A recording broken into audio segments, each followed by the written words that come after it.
Yeah, so hi, happy to be here. Yeah, I wanted to present some guidelines on how to present game features and game ideas, which is always a big help, especially in design, because you're presenting so much features normally, like especially on live games. And so just a little bit about myself. So yeah, hi, I'm Frederik. I was born in Germany, and before I actually did game design, I was doing an apprenticeship as a bank clerk. So I wanted to become a bank clerk, and I figured out this is maybe not the way to go for me. So like I turned around in 2011, I studied game design, came into the industry, first internship at Black Forest Games, then started at Good Game Studios. And since 2020, I joined Rovio at Stockholm as a game designer and now also game lead and lead game designer. So when we talk about presentations, especially like the general broad topic of presentations, right? Like normally it's about you and you have a topic for an audience. This is the the most simple construct, right? So what does this mean? Like in my case, for example, it means that I'm a game designer. I'm presenting a new feature to a game team because they need to know how the feature will play out so that they can implement it. And this can also mean, as a game lead, for example, presenting a business case to the management. This is pretty normal. And obviously, in this specific case, it's me presenting this to you guys. But for all of these topics, no matter how different they seem to be, for me, it's always the same in a way, because in the end, I'm a car seller and I want to sell you a car. You're my customer. Because the truth is, you're a salesman, Harry. You're selling an idea. So this is the base that I always try to take. Now, before we jump into talking about feature presentations and presenting game ideas, let's talk a little bit about how to present in general, just to get on the same baseline. So I always follow certain pillars. So I have the what and why pillar, like what am I presenting? Why am I presenting? Who am I presenting to? And how am I presenting? And like when I prepare a presentation, obviously, I always need to know what my content is. Like I'm the master of my content. This is quite important, quite obviously also. But whenever I think of a presentation, I also define a goal for this presentation, because I should know why I have this presentation right. And I know that a lot of people sometimes struggle to present. And the only thing that I want to say to this is like, you want to improve the situation or you're sharing knowledge. And this is always valuable. So please share it. It is a good thing to do this. Okay, it's not progressing. Let's click again. There it is.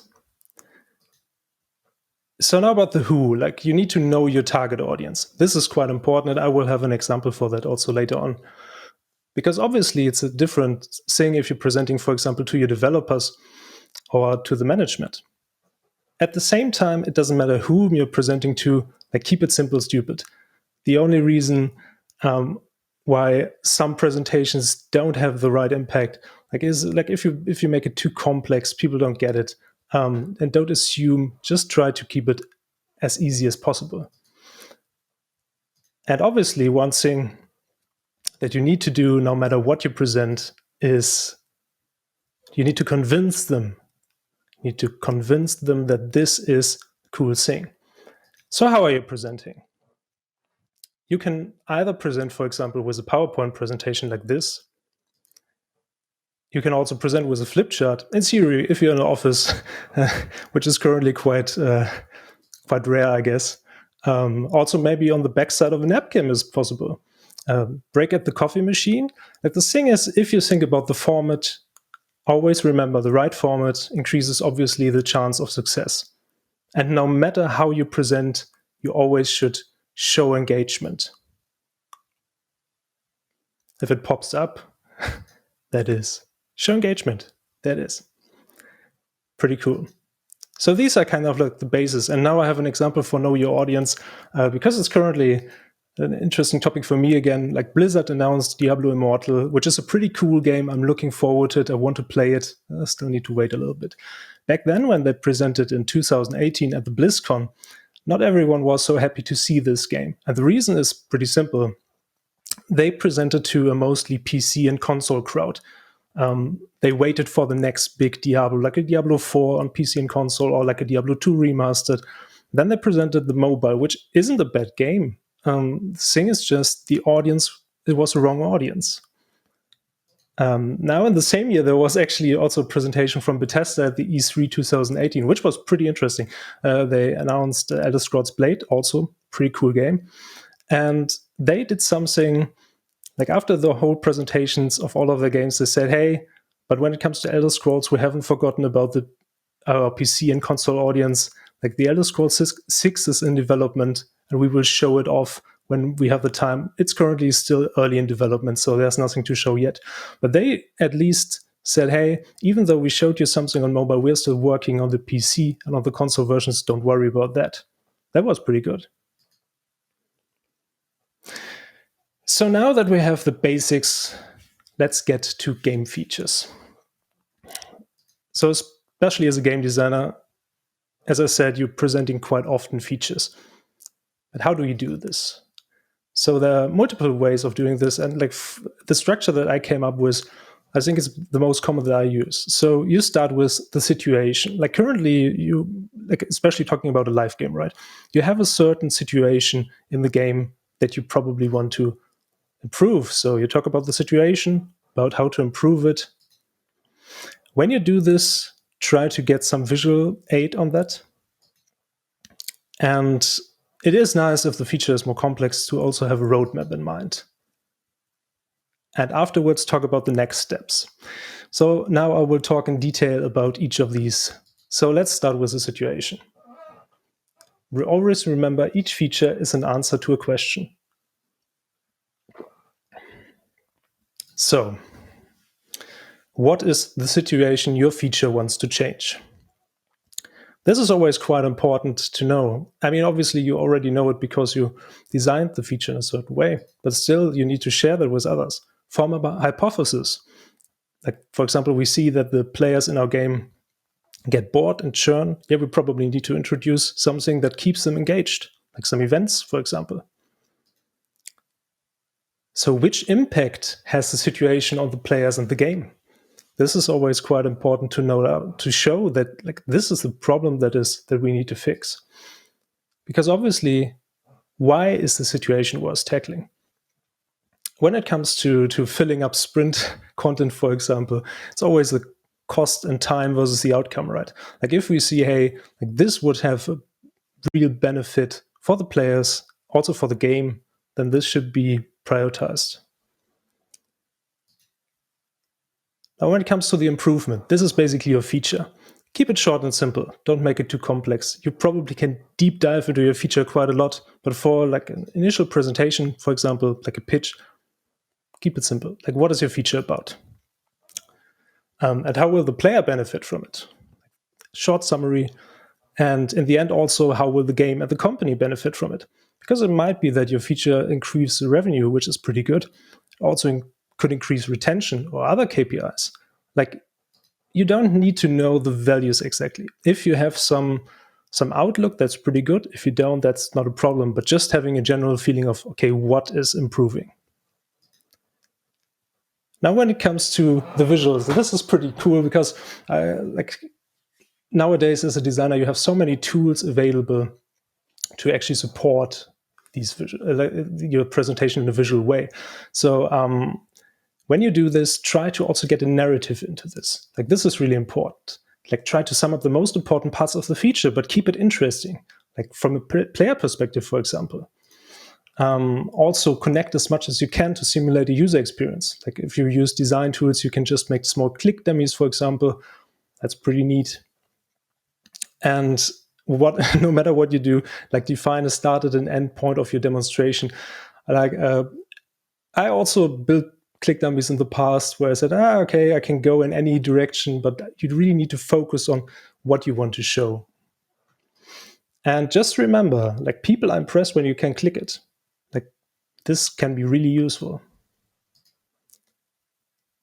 So when it comes to the roadmap, and I already said like this is more for complex features, like you can give an outlook on how the feature can be implemented. Sometimes we know that a feature needs a lot of time. We know this cannot be done in one sprint. Maybe it takes several sprints. But how long does it take? You can already get a grasp of this, asking also some developers, for example, for feedback upfront, or some artists. And the question is, can you slice it into smaller pieces? Like sometimes you can also deliver just the first initial part and just add the other things later. And also, when is the best time to introduce a feature? This is always tricky because obviously, like especially on live games, you probably already have a quite big sprint backlog, and you want to see, okay, what can we implement at which point of time? And then obviously there could be also dependencies to other features that you need to take into consideration. Let's say it's an addition to a chat system, but the chat system will be implemented in 1 month. Well, then we'll probably need to implement this afterwards. Pretty simple, right? Yeah, and as I already said, the complexity of the feature decides if you should present a roadmap. If it's an easy thing, you probably don't just mention, hey, this can be implemented in 1 sprint. It's not that big of a task. That's fine. Now the next steps, like this is one of my favorite topics, like define the near future of the feature. And this is something where a lot of people don't act on it because it's so simple. Just like what happens with the feature after the presentation? Like obviously this doesn't work in any situation, but just imagine you're presenting to the team. Like then you can say, hey, the next step to process this is actually I will have a talk with the developers about how this can be done, or we will have a talk with management about this. So define a call to action. This is always pretty strong. Gives the whole meeting a pretty strong outline, and everyone knows, okay, this is up. Now, the thing is, obviously, also the audience and the occasion decides if you can present next steps. If you're pitching, for example, something and the outcome defines if you can move further, if you need to be greenlighted, for example, then giving an outlook for the future might not be the best thing. It always depends. So let's sum up what we have learned. So structure for game features, like we start with the situation. We talk about the improvements that we want to make to the situation. We have some visual support on that. We show a roadmap. And obviously we have some next steps. Pretty good. Taking a short drinking break. Okay, next topic. Game ideas. This is actually kind of similar in a way. At least I also found a structure with 5 points. So we start with an elevator pitch. And I think at the time now I don't need to explain what an elevator pitch is. I will do it anyway. Then we have the game outline where you talk about, okay, which genre is this about?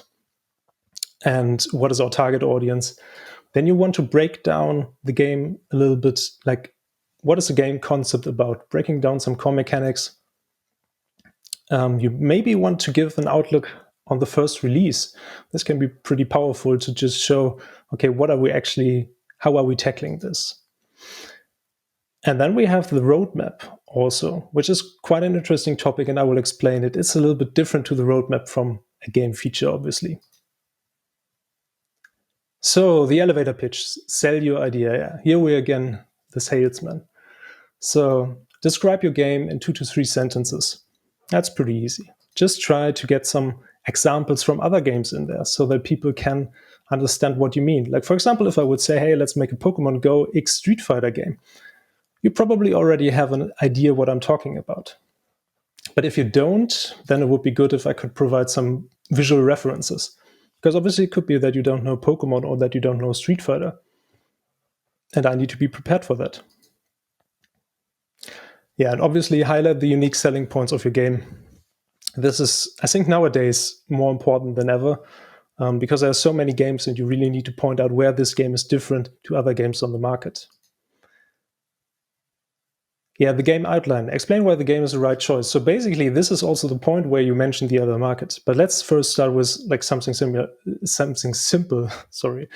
Like, okay, what genre is your game about? Obviously, you have a target audience in mind. And this is pretty handy if you can use personas to define that. Like some companies do that, some companies don't. If you have the possibility to use a persona to describe who you're targeting, this is brilliant because this will save so much time. And as I already said, like what are the competitors and comparable products? Here it's also interesting, like if you have some data on the market, this would be the right point to mention that why it's worse to actually go into that market. And also, this is quite interesting. How does your game fit in the studio or company strategy? Like, let's say I would pitch a first-person shooter for PC to a mobile game company. Maybe this is not the right choice, even though obviously the game could be brilliant. So the game concept. You need to show how you imagine the game. This should be pretty easy because you already thought about it. So you break down the gameplay mechanics. You can show some core loops, like the core loop that I showed here. And also you should explain the meta gameplay and the economy a little bit. One thing that I see at least younger designers often ignore is like high-level monetization is always part of the initial design. This is quite important. Yeah, and also again compare your game to competitors on the market, but this time in another sense. So you can say, hey, what will you copy from these games? Because other games make great learnings, why not use them? At the same time, you also want to show how will our game be different and why. So the first release, this is quite an interesting topic. Normally the term like minimum viable product was used quite a lot in the past. I went away from that and I said, okay, what we want to do is more the most lovable product. So what we want to do is having a product out there, not only which is barely alive, but a product that players really engage with and they really like. And then we can build up on that. So obviously we need to talk about the minimum set of features that is needed for the first release. And what are the most important features? But all of this can only be done like if you know what the goal for the first release is. This is quite important. Like if you, for example, say, hey, we're launching a test market to see like test early retention. That is fine. Then everything what you should do for this game should evolve around that. You already know the core, but like how much content do you need to provide actually to get this testing done? This is quite important. Just think of the package that you need to deliver to test. Yeah, and the roadmap. This is actually quite interesting because you not always need to add this. It's more like getting an idea of the upcoming work. So what happens between the initial concept until the first market test? For example, which team size or composition do you need for your team to succeed? This can also decide if the project is actually, for example, greenlit. Because like if you're saying, hey, we just need 5 to 10 people to start this, that's pretty good. If you're coming around and saying, hey, we need 50 people, there might be a little bit more discussion going on. So another thing is the production approach. So you could say, hey, we go already totally 3D, but maybe we just go 2D, and maybe it doesn't need to be high polished art, but it could be only just like really quick drawn art. For example, there's always a big difference in time there. And then obviously there's always the option to say, hey, we don't make self-made assets, but we just buy them, for example, from the Unity asset store. That's always an option. And it obviously shapes how your production is going. There are other ways to think about it. So, yeah, one thing to note is like when you want to present this and when you're new to this whole topic, try to get feedback from experienced colleagues before you present this. This is quite important. Otherwise, this can backfire quite hard. So let's sum this up again. Like structure for game ideas. We start with an elevator pitch. We have the game outline that we talk about, the game concept, the first release, and then we talk about a roadmap. And actually, that's it. these are the guidelines that I would give you guys, and I hope they're helpful. And I wish you good luck for your presentations. Thanks. Awesome, Frederik. Thank you so much. Really great presentation. I do quite a lot of pitches myself on a weekly basis, so I know what it's like. The packaging, of course, the right message to the right audience. Of course, a couple of questions for you, right? Let's say from the people that are watching, because as you can imagine, we're dealing with a lot of creative people and so on. Inside, what do you do, let's say, can there be too many good ideas? Oh yeah, I mean, especially when that is quite interesting. Like when you do prototyping, for example, what my colleague Matthew said, like or hacks, like of course, like when you I mean, talking about the game ideas, yes, you need to focus on the most promising idea. For game features, it's the same, because a lot of like, especially if the game is longer in the market, a lot of these ideas could be valid. We just need to evaluate which is the most valuable, not only for the players but for the product itself. So maybe as a game designer, like my tip to other game designers would be like focus on the most promising idea. Good stuff. A couple of others. How do you personally balance a minimum set of features, importance, and then general popularity and feature in competitors' games, KPI impact of the feature, and so on? That's a pretty good question. So the thing is, obviously, it kind of depends. Like if you say, hey, for a first test launch, you need to know your important feature set. You will not get every feature in there, even though you know, hey, this feature will probably make more money, or this feature will increase our retention. You need to focus again on the features that you also can do in the time frame that you have given, because most often it kind of depends on how you do things, but you don't always have the time to just implement all the features that you want. So again, it's all about focus and trying to get the best package out there. Very good. But let's take a look at it on the other side, because I'm sure there's other people who kind of, let's say, who would appreciate that, but it's like, yeah, but I have such belief. What do you do with people who have like that firm belief, you know, what is it we have, how to take knockbacks? Because there'll always be another opportunity again to pitch. Yeah, that's true. So the thing is, like, if someone is really passionate about their game idea, about the feature, that's pretty good. Because the thing is, like, showing passion to other people can actually change things and can change minds. But the thing is, at one point, you need to reflect and need to see, okay, people don't seem to want to take this further. Maybe I should back off. And this is always an option. Like, it's just a hard lesson to learn, I guess. For sure. Okay, another one which is a little bit, let's say, close to that one as well. How do you validate your core gameplay ideas? Yeah, that's a good question. I mean, it depends on, like, if we're just strictly on paper, you might go and make a prototype first, or as my colleague Matthew also said, like hacks are also a good way to getting some initial feedback on if this is a good thing. Because like on paper, a lot of things sound good. So maybe you need first an evaluation. We currently do prototypes quite a lot. All right, good stuff. And one final one for you as well. When there are a few similar features that you're considering, how do you prioritize between these features if we assume that they would help your goals in a more or less similar fashion? All right, that's a tough one. Like, I mean, if they're similar, it's also thinking about, okay, could they be the same feature? Like having a look at if we could combine things or if we could build up on things. It always depends a little bit on what these features are. But in general, I would say, like if they show, like both show the same promise, kind of, you can just pick the ones that you like most, I guess. That's what it comes down to. Hey, man, thank you so much for your presentation. It was really, really insightful. Great to have you here, and catch you again. Thanks for having me. Bye.